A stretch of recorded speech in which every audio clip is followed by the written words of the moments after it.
Jött egy rendelő intézet, vagyunk, van egy keskeny folyósó, hát jönnek ilyen gyerekek, olyan gyerekek, ilyen érintettek, olyan betegséggel, és akkor 2 esetben volt anyuka, amikor elkezdett énekelni a gyerekének szoptatás közben.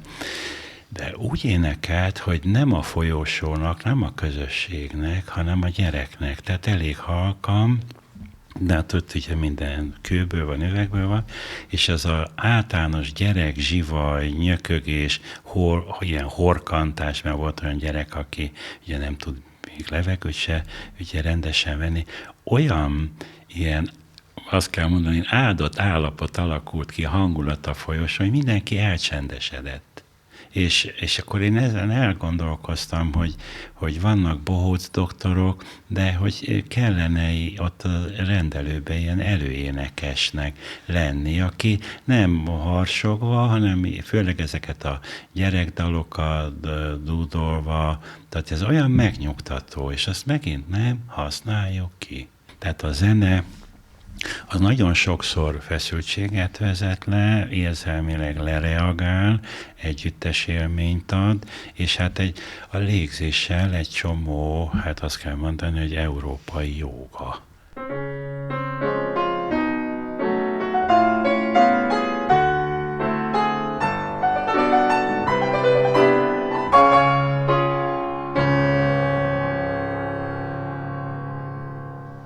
Köszöntjük kedves nézőinket és hallgatóinkat itt a Magyar Kodály Társaság podcast adásában. Engem Fülei Balázsnak hívnak, a Magyar Kodály Társaság társelnöke vagyok, zongorista, és itt most abban a szerepben vagyok, hogy kedves vendégünket üdvözöljem, dr. Donauer Nándort, klinikai szakpszichológust, neuropszichológust szeretettel köszöntöm. Üdvözlöm a hallgatókat, nézőket.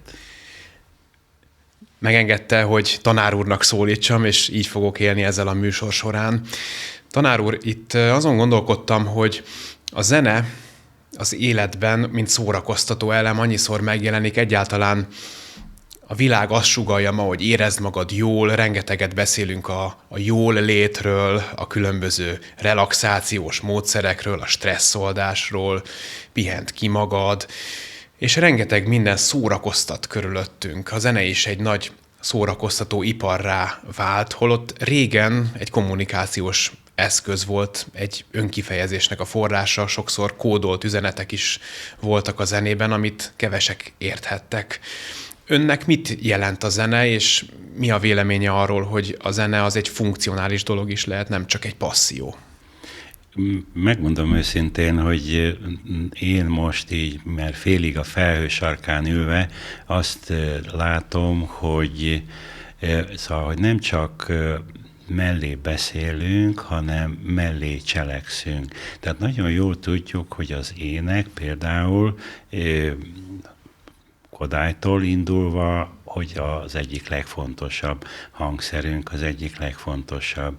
És ugyanúgy, ahogy beszélgetünk arról, hogy az alkohol öl, butít és nyomorba dönt, a szakemberek mondják, hogy énekelj, énekelj, énekelj, és akkor, amikor én a szülőknek mondom, vagy a családnak mondom, hogy énekeljünk, vagy énekeljetek, akkor azt mondja, jó, beteszek egy CD-t, vagy beteszek egy. Tehát, hogy mellé cselekszünk, ahelyett, és közben tudjuk, olvassuk, ugye a Liba magazinok sorban mondják, hogy ha az anya énekel, 5-6 éneket, és az az ének egy, amit minden egyes alkalommal elénekel, és az utolsó 2 trimesztárban ezt a baba hallja. Igazából nem is hallja, érzi. Ezt sejtemlékezetnek hívjuk, ezt is tudjuk, és mégse használjuk ki.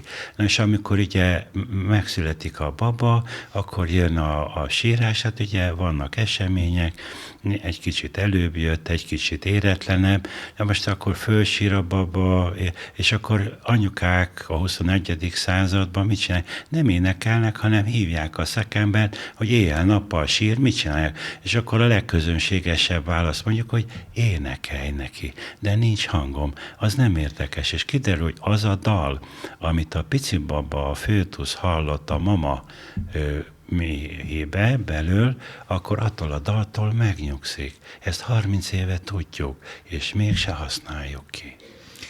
Annak idején, amikor vártuk a gyermekeinket, akkor én betiltottam magamnál, hogy Beethoven kései szonátáit zongorázzam, mert azt éreztem, hogy az nem biztos, hogy az, amire szeretettel emlékszik majd vissza egy baba. Itt számít az, hogy mit énekelnek egyébként? Igen, itt azért az a legfontosabb, hogy az anya hangja legyen. Na most ugye vannak ilyen felkészültebb apák, mi is készültünk, kartonpapírból csináltam egy ilyen töltsért, és a gyerekeknek a feleségem hasára, pocakjára rátettem ezt a hangtöltsért, és akkor úgy énekelgettem. És lehetett látni, hogy most nem az én hangomtól, mert nekem például nincs hangom, de hogy attól a mély hangtól megnyugodtak a gyerekek. Tehát, hogy ezeket a hatás, hogy együtt lenni, együtt rezonálni, tehát ez sokkal fontosabb, mint gondolnánk. Később, amikor visszaemlékezhet egy gyermek, vagy akár felnőtt korában is vannak ennek lenyomatai? Számít ez, hogy mennyi énekszót hallott, vagy zeneszót?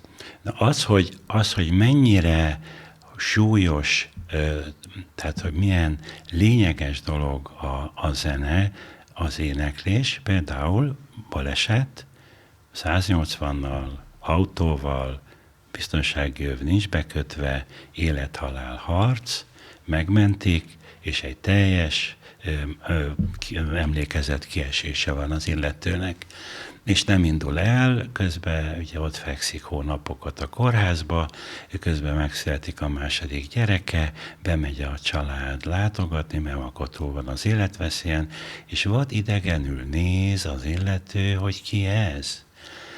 Kik ezek a gyerekek, nem ismeri fel és nem indul el a memória. És akkor mondtam, hogy se erre, se arra, és akkor kérdezem, hogy milyen slágereket hallgatott az illető, amikor egyetemre járt. Na és az a dal rész, előszedték ezeket akkor még kazettákat, és onnan indult el az emlékezet. Onnan ugrottak be az epizódok, és így raktuk fel az illetőnek a memóriáját. Jól értem, hogy a zenéből indult, igen. A zene volt a bázis annak, hogy visszaépítse magát. Ott fért hozzá azokhoz az emléknyomokhoz, mert így mindig most, hogy elfelejtjük, nem felejtjük el. A felejtés az egy ilyen sajátos élményünk. Igazából a felejtés nem olyan súlyos, nem olyan mértékű, ez mindig hozzáférési probléma. És ebben az esetben a zene volt, ami elindította az emlékezetet. De pici gyerekeknek például a szaglás indítja el az emlékezetet. Úgy képzelem, hogy talán az ön tárában egy ilyen egész eszköztár lehet, hogy milyen problémára, gondolom ebben van egy nagyon sok ráérzés, empátia, vagy improvizáció is, hogy mivel mozduljunk. De a zene az mindig ott van? Hát azért ott van, mert mikor nagyon súlyos trókosok, ugye, amikor látom, hogy a bal oldal sérült, se kép, se hang, és van nekünk egy szent terapeutánk az országos intézetbe, aki zeneterapeuta, és ezzel a tulajdonképpen zombinak kinéző betegnek gitározik ez a hölgy. És elkezd gitározni, hát vége van a foglalkozásnak, és akkor a beteg az épp kezével ráteszi a gitárra a kezét, ami jelzi, hogy még. És ott a zeneterapeutánk indít el nagyon sokszor együttműködést, nem tud beszélni, nem tud megnyilvánulni, de a kezével a gitárra üti a ritmust, és onnan tudjuk, hogy képben van. Nagyon sok betegnek, amikor ilyen amnéziás erre, a zene az első élménye. Amikor közösen énekeltünk ugye a terápiás részbe, és utána, amikor már jobban van, visszajönnek, és mondják, hogy az volt az első. Tehát az ébredésig, a magához térés, ez ilyen sokat számít súlyos betegeknél az éneklés. Ön szerint van különbség az enyhülés és a gyógyulás között, vagy ez a kettő egy fogalom?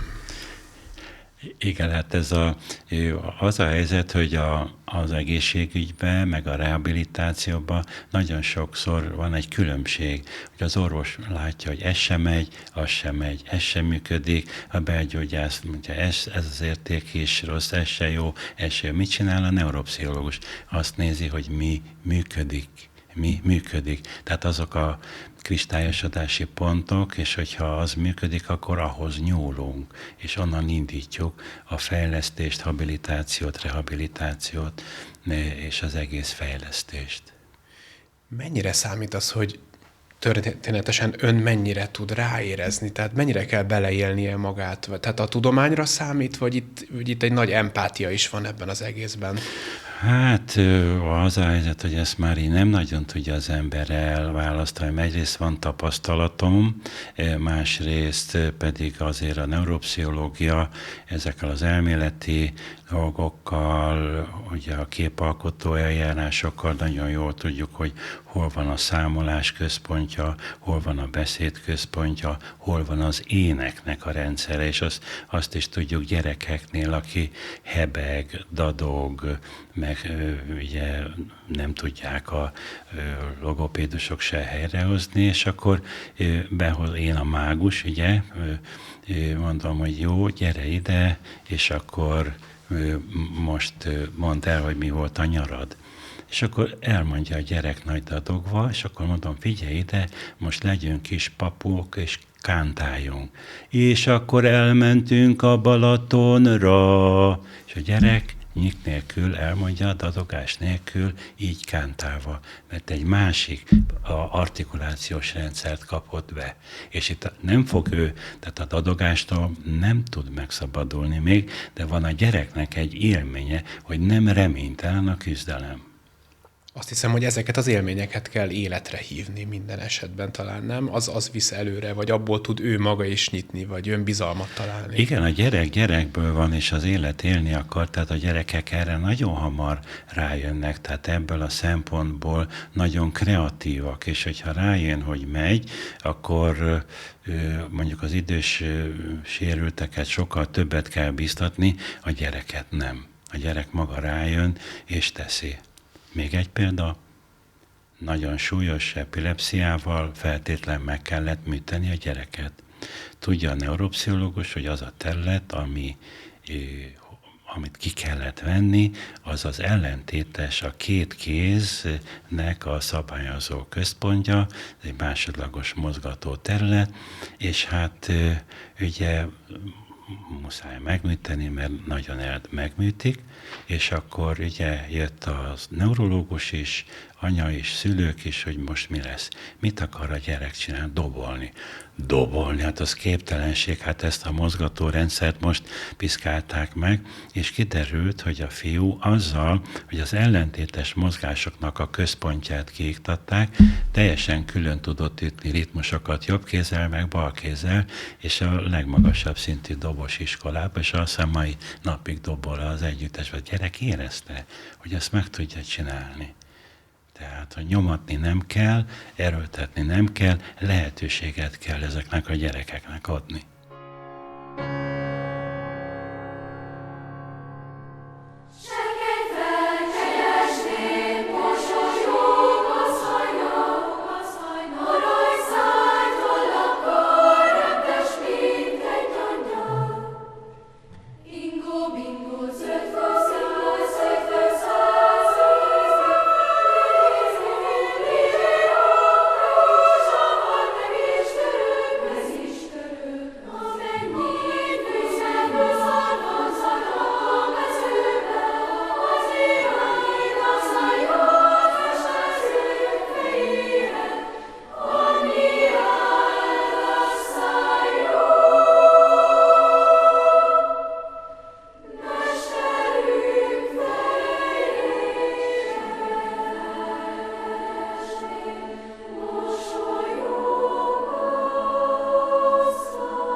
Manapság számos olyan foglalkozással találkozom én is, és lehet látni, hogy a tanulást segítő folyamatokat mondjuk drámapedagógiai módszerekkel, vagy valamilyen rajzolásos, képzőművészeti úton próbálják meg segíteni, vagy gátlásokat felszabadítani.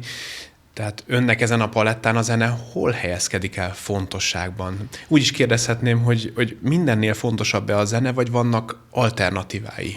Hát ott tanulás közbeni zenehallgatáskor bejön az apai szigor.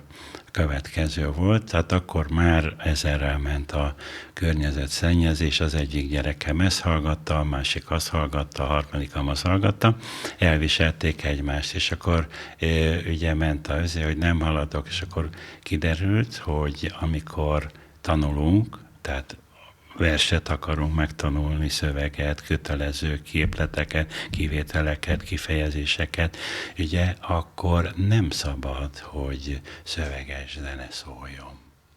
Mert az automatikusan lefoglalja azt a beszédkódoló rendszert, ami majd később előhívjuk az emlékeket. És akkor én először beszigorodtam, és mondtam, hogy teljes síri csend. És akkor a lányom megszólalt, hogy hát papus, ez így nem jó, mert olyan temetői hangulat van, többiek is bologattak, jól mondom, akkor lehet zene, de csak instrumentális. Tehát ének nincs. Aztán mindenki választok közül van, jó, modern zene. Tehát, és akkor, ha ezt megfordítom, akkor komponálás közben mondjuk hallgathatok Sinkovics Imrét, vagy a hajnali részegséget mondja?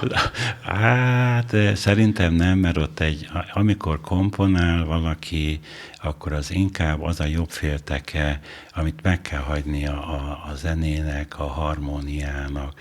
Tehát az a jobb félteke, az a zene, az a ritmus, a melódia, a hangulat, és hát azt is tudja a neuropszichológ, hogy hát többnyire a negatív érzelmeknek a központja. Én úgy képzelem, hogy hetente 100-ával érik önt a különböző élmények, vagy meglepetések, vagy eredmények akár egy-egy ilyen fejlődésben, gyógyulásban, változásban. De ha mégis ki kellene választani a kettőt, engem is mindig ostromolnak egyébként ezekkel a kérdésekkel, hogy melyik az volt az a két legfontosabb koncertterem, ahol a legjobb volt játszani. És akkor az én válaszom mindig az, hogy mindenhol ugyanolyan fontos és jó játszani. Tehát nem a koncertterem határoz meg egy hozzáállást és egy hangulatot. Biztos, hogy önnél is így van, hogy mindenki épp ugyanolyan fontos, és a pici siker is nagy siker, de ha a kettőt ki kellene választania, mi volt a két legmaradandóbb élmény, ahol a zene feltétlenül szerepet játszott abban, hogy elindult valamilyen fejlődés, változás, vagy enyhülés a problémákban?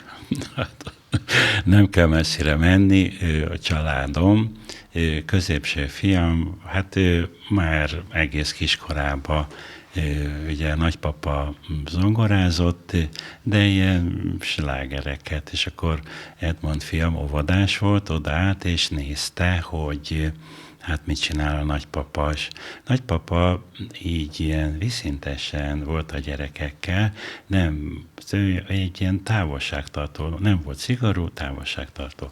És akkor a 6 éves fiam mondja, hogy na, gyere, Eddi, megmutatom neked az oktávokat.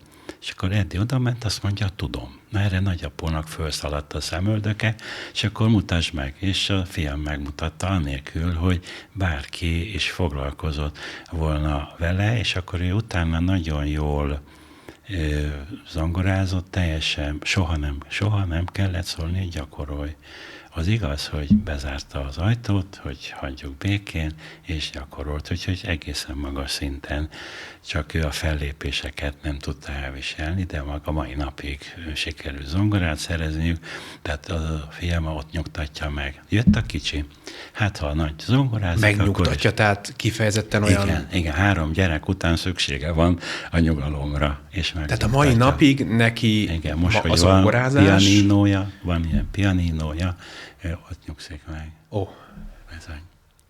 És akkor jött a kicsi. Hát, hogyha... Úgy képzeltem, hogy valaki ugye azon idegesíti fel magát, hogy nem megy, vagy hát biztos az is van, hogy valaki legszívesebben földhöz vágná a gitárt, hogy még mindig nem sikerültek a fogások. Nem, de ez nagyon szép. Így kikapcsolódik, és jött a kicsi, hát a nagy, ugye jött a majmolás, akkor ő is zongorázik. Hát addig ment, míg ott a vizsgán előadta magát, és hát mivel otthon volt zongoránk, így a zongora részre felvették, ugye, hogy lehet otthon gyakorolni. Most, hát ahogy a nagyobbik gyakorolt, a kicsi nem gyakorolt. És Antal gyakorolj, Antal mindent kitalált, de jó. Na persze, amikor jött a vizsga, akkor annyira izzadt az ujja, hogy lecsúszott a billentyűről, ugye, mert nem készült. Na és akkor mondtam, hogy itt most ne kínozzuk egymást, engedjük el. Hát mindenki örült, nyugalom van, béke. Egyszer csak jön a kicsi, hogy hát szaxofonozni akar. Hát mondom, Andor, nem tudom az altszaxofont neked így ezzel, nincs hiteled. Gyerek csöndbe maradt, egy 3 hónap múlva rokontól egy klarinétot elkonyorált, és mondta, hogy a tokot össze kell éleszteni, 2000 forintot, egy jobb minőségükre. Mondom, na annyira vagy. De utána megint semmi.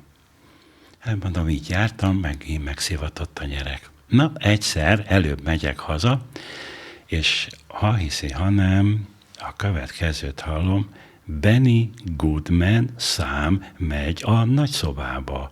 Hallom a zongorát, hallom a klarinétot. Benyitok, és ez az ördögfajzat, a kicsi, így blattolva megtanulta a Benny Goodman számokat, nem a iskolá, az nem érdekelte, az bátyja megtámogatta. És mondtam, most kéne felpofozni a kicsit, de nem szóltam semmit, úgyhogy, és azt rendszeresen, nem is sűrű rendszeresen csinálták. Hát most, hogy gyerekek vannak, most azért ez a duett nem működik annyira, de szóval, hogy így van, ami rejtett, vagy nem tudom mindig, de szóval búvópatnak sokszor a zene, és ezt erőltetni én szerintem nem lehet. Ez a gyerekből belülről jön, van egy sikerélménye, tehát a zene például az, hogy nem megy az írás, nem megy hát akkor ott van egy csomó fújós hangszer, látom az ujjaimat, az mind rásegít a finom mozgásra. Igen. Szobrász barátom mindig mondja, hogy rendszeresen keresik meg a szülők, hogy nagyon jól rajzol a gyerek, meg tudná-e nézni, hogy motoszkál benne a tehetség.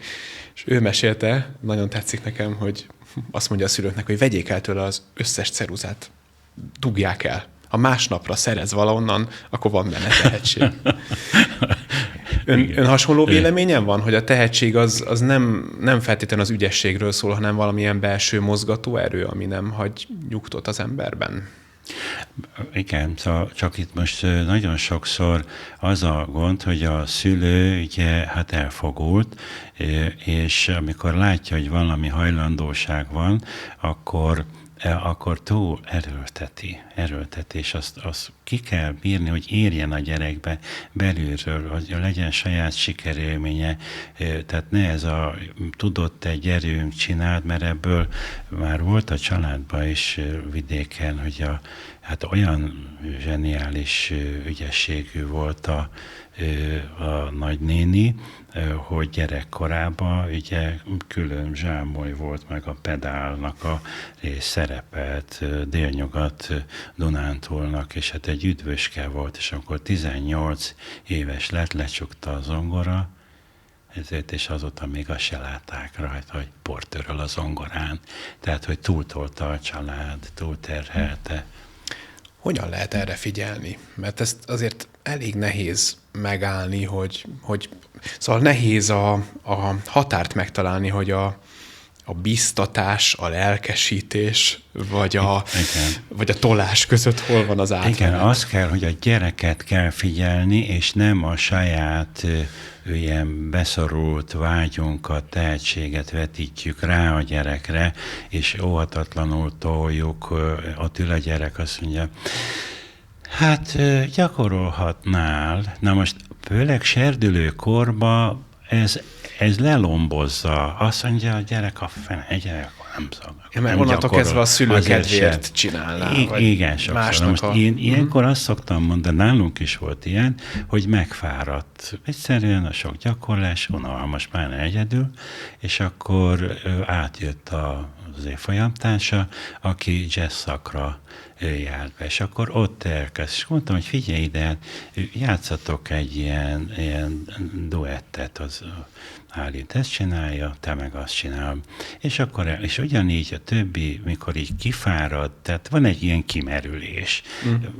Tehát azt az ember nagyon jól tudja, akkor lehet ilyen duetteket faragni, és most is van egy ilyen történés, hogy a gyerek nagyon jó fuvolista volt, mindenféle életvezetési problémája van, és akkor kiderül, hogy van egy rokon kislány, és akkor mit kezdjek magammal, se té, se tova, föld fölött ég alatt, és mondom, hogy figyelj ide, itt vannak ezek a jeles ünnepek, meglepetésből a szülők megtarthatnátok. Egy-két dal, nem kell több, csak elég. És akkor ezen fellelkesednek, és akkor csinálják. Tehát amikor így van egy kifáradás, megfáradás, akkor ezt így lehet. Vagy sokszor például azt látom, hogy ha a szülő mondja, az osztva 10-zel, az nem. De ha a szaktanár mondja, hogy figyelj ide, benned van valami, én látom, az sokkal hitelesebb a gyereknek, mint hogyha vagy a társa, szülőtől. vagy a barátja. Igen. Engedje meg, hogy egy picit visszakanyarodjunk így a klinikai, kórházi és egyéb területekre. Egy személyes történetemet szeretném elmesélni. Abban a szerencsés helyzetben voltam, hát furcsa hangzik, hogy szerencsés, de végig tudtam nézni, amikor az édesapám elment innen a földi világból, ő kórházban töltötte az utolsó heteit, és több napon keresztül ott voltam mellette, és ez nekem egy nagyon fontos emlék maradt, kicsit pont a születésnek az ellentéte, valahogy pont egy olyan folyamat volt, mint hogyha valaki úgy éppen születne, ez az egész így végignézni. És egyszer, amikor mentem be hozzá, akkor olyan nagyon nyugtalan volt, már nem nagyon tudott beszélni, nem nagyon tudott mondani értelmes szavakat, mondatokat, rángatózott, látszott, hogy valami nem tetszik neki, nem érzi komfortosan magát. Az édesanyám is ott mindent szerelt körülötte. Ide rakta, oda rakta, itatta, etette, mit kérsz, takargatta. Tehát a lehető legjobb szándékával ő mindent megtett, és ekkor megjelent a sógornőm, a testvéremnek a felesége, belépett a terembe, és az apámon valami változás lett úrrá. Tehát megjelent egy másik, hogy mondjam, ilyen érzelmi hőmérséklet a kis szobában, és ő csak úgy megfogta a kezét, és rám nézett, és én teljesen meglepődtem, azt mondja nekem, hogy Balázs, nincs valami jó zenéd, amit a papának berakhatnánk? És ekkor eszembe jutott, hogy az ő kedvence a Schubert B-dur szonáta volt, és annak is a második tétele. Ugyanis, amikor én kicsi voltam, és ezeket a darabokat gyakoroltam, pici lakásban laktunk, egymással szomszédos szobában, ő ilyen könyvelői munkát, könyvszakértői munkát végzett, egy kis lámpán állott írogatott, számológépezett, de amikor valami olyat játszottam, amit ő szeretett, akkor azt láttam, hogy így lekapcsolja a kis lámpát, és sötét van a másik szobában. Tehát nem tudott függetlenedni a zenétől, hanem átadta magát. Igen. És képzelj el, hogy ott ugye elkezdtem keresni, akkor már volt okostelefon, és akkor azzal a szerencsétlen minőséggel ott kikerestem, és lejátszottam pont a Schubert B-dur szonáta második tételét, és hirtelen az öreg kisimult, így eltűntek ezek az idegességek, és amíg ez a 12 perc így szólt, persze anyukámat ott kellett nyugtatni, hogy ő is üljön már le végre, ne pörögjön ott a szobában, hirtelen minden jobb lett. Önnek ez a szituáció, ez egy teljesen ez biztos, hogy így van. Ez biztos, ismert dolog? Ez biztos, hogy így van, csak itt az a lényeg, itt kell az empátia, itt kell az emlékkép, hogy mi az, ami annak idején megnyugtatta, mint ahogy a baba ugye az anyahangjára, ugye a darabra, tehát hogy ezekre kell figyelni kell egymásra, hogy tehát ezek nagyon, nagyon meghatározóak, és hát itt jön az érzelem, amit mi mindent meg tudunk magyarázni, Tehát, hogy olyan zene elméletek vannak ugye a tonális zenében, hogy tényleg az ember néz, hogy mindenről beszélünk, de nem csináljuk. Ahelyett, hogy, és ezt már beszéltünk erről, hogy ugye jött egy rendelő intézet, vagyunk, van egy keskeny folyósó, hát jönnek ilyen gyerekek, olyan gyerekek, ilyen érintettek, olyan betegséggel, és akkor 2 esetben volt anyuka, amikor elkezdett énekelni a gyerekének szoptatás közben.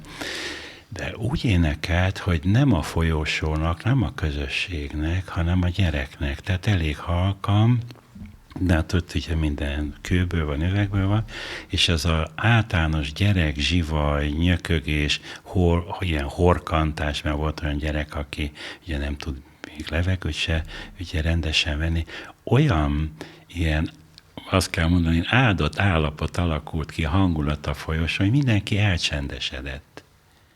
Mindenki elcsendesedett, tehát olyan nyugtató hatása van az anyai éneknek, és akkor egy másik rendelőben ugyanezt figyeltem meg, hogy ugyanígy anyuka talán a gyerekét így tudta a figyelmét ott tartani, hogy a pici ugye szopjon, és ugyanez az áhítatos csend uralta el a rendelőt, és akkor én ezen elgondolkoztam, hogy vannak bohóc doktorok, de hogy kellene ott a rendelőben ilyen előénekesnek lenni, aki nem harsogva, hanem főleg ezeket a gyerekdalokat dúdolva, tehát ez olyan megnyugtató, és azt megint nem használjuk ki.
Ellenben ugye az ipar, hát erre egy külön iparág épül, hogy a hotelekben, a bevásárlóközpontokban milyen zene szóljon, hogy az ember jobban költsön. Szerintem legalább akkora hatása van, mint az illatoknak.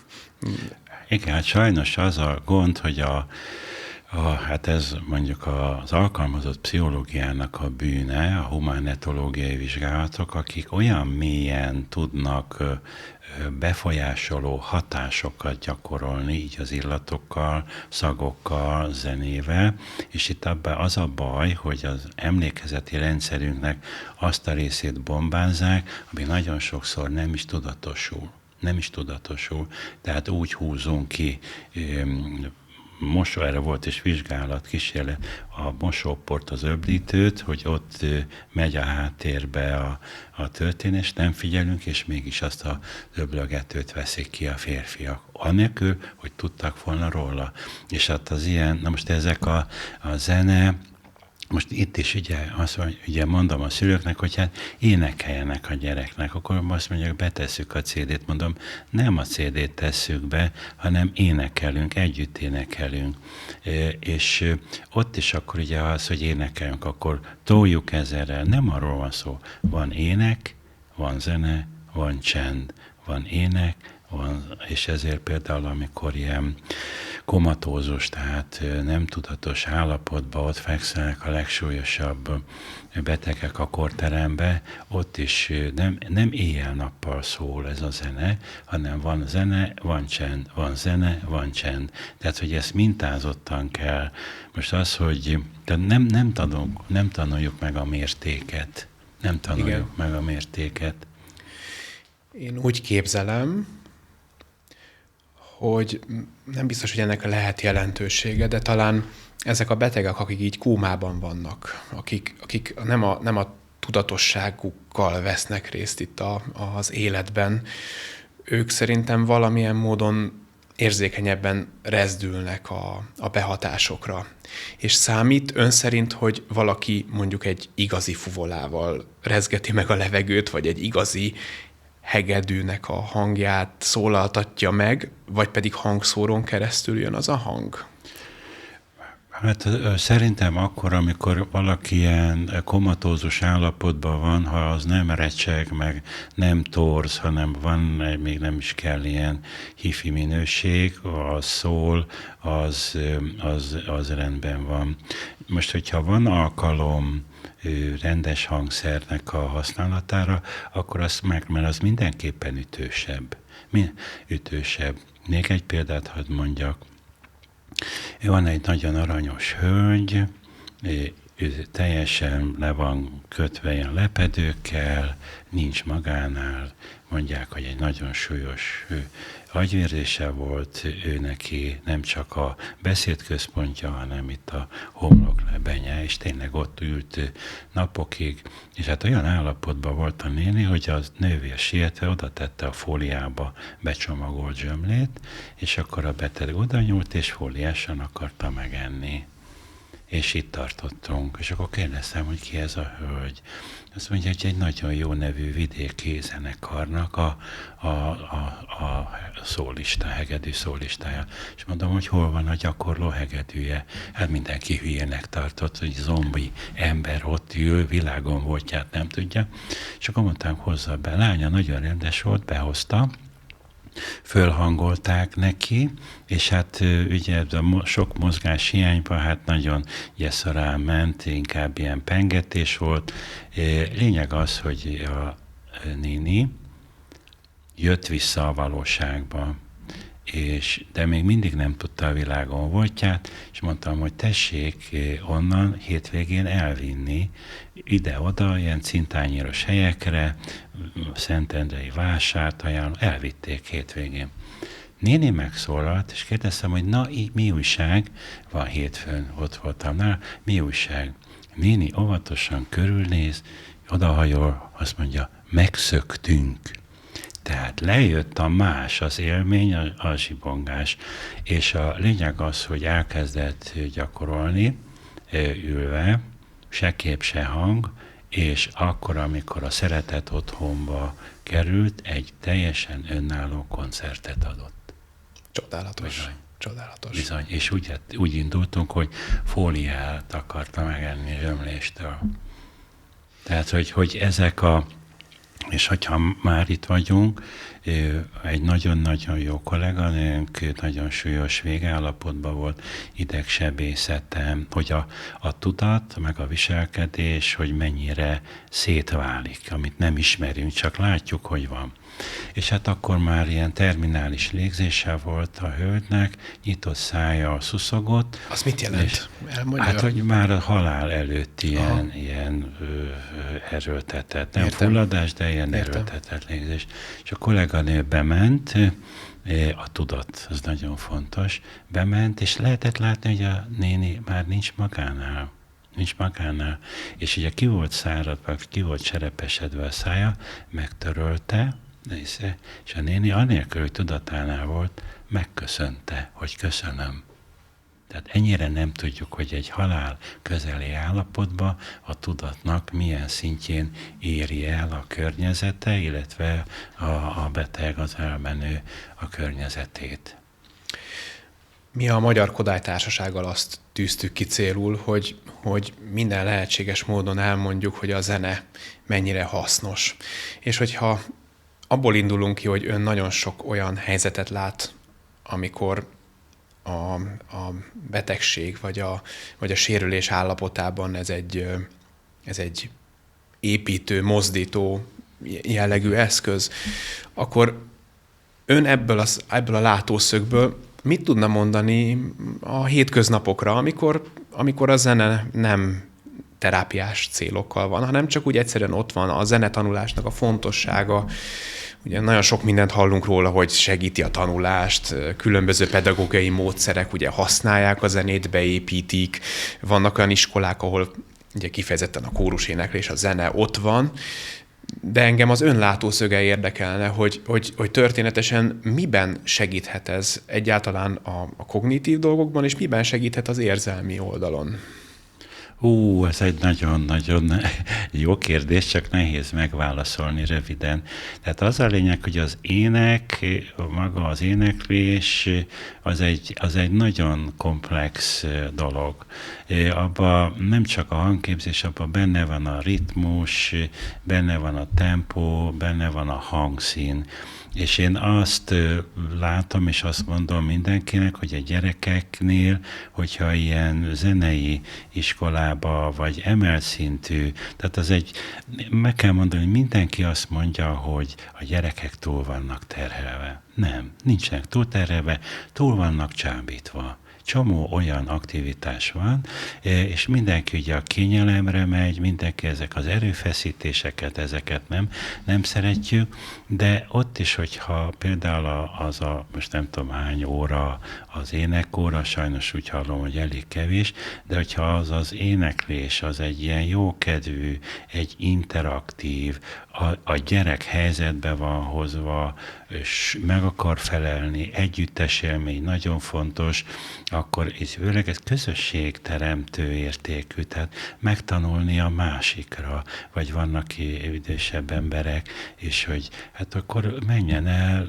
ilyen egyházi kórusba, jöjjenek, menjenek. Tehát a zene az nagyon sokszor feszültséget vezet le, érzelmileg lereagál, együttes élményt ad, és hát a légzéssel egy csomó, hát azt kell mondani, hogy európai jóga. Tehát, hogy ahogy erre figyelünk, az érzelmeket ugye ezekkel a jobbféltekei aktivitással megnyitjuk, és hát azért mondtam, hogy régen ezek a cseléd asszonyok, cseléd lányok, hát ezek ilyen bunkók voltak, hát ezek még internetjük se volt. Nem is tudták, de csinálták. Énekeltek a kicsinek, igen. És mi itt vannak ezek az elfoglalt hölgyek, ugye ezek tudják, de nem csináljuk.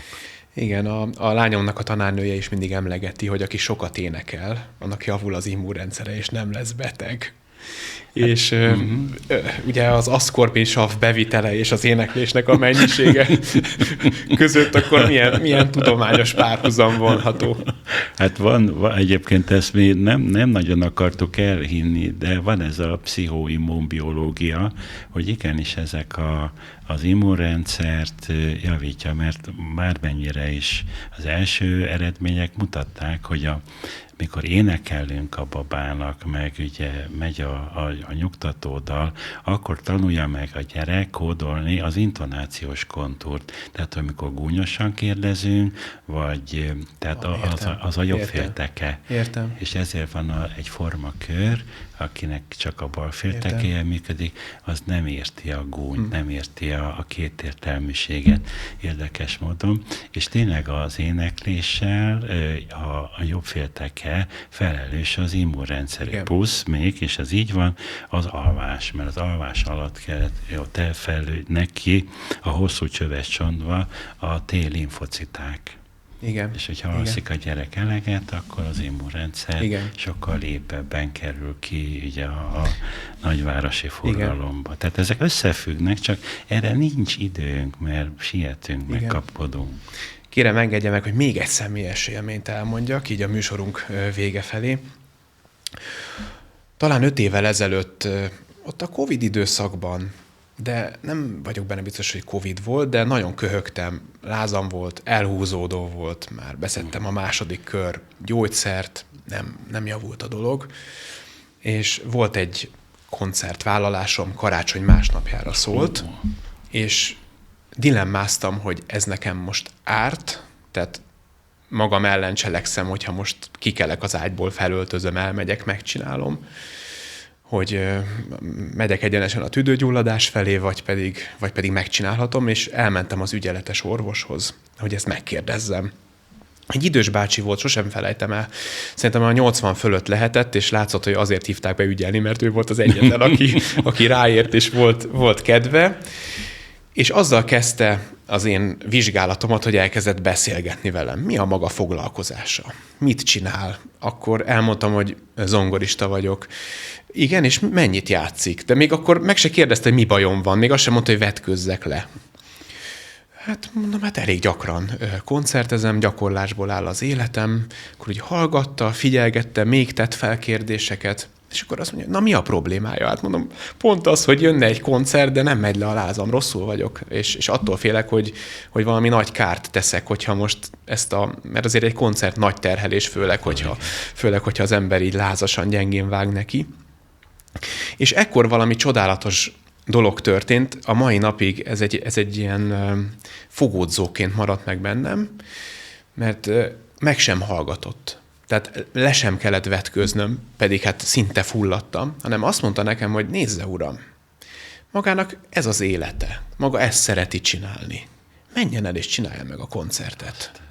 És képzelj el, tanár úr, hogy elmentem, és meggyógyított. Tehát nem rosszabbul lettem tőle, és nem is az volt, hogy sokszor van olyan, hogy az adrenalin annyira fölnyomja, vagy ez a túlélő ösztön, hogy tényleg a színpadon az ember megfeledkezik róla, hogy köhög, tüsszög, de aztán viszont kétszeresen jön vissza. Itt az történt, hogy ez a nagyon elhúzódó, mások azt javasolták, hogy ágynyugalomban, maradjon ágynyugalomban.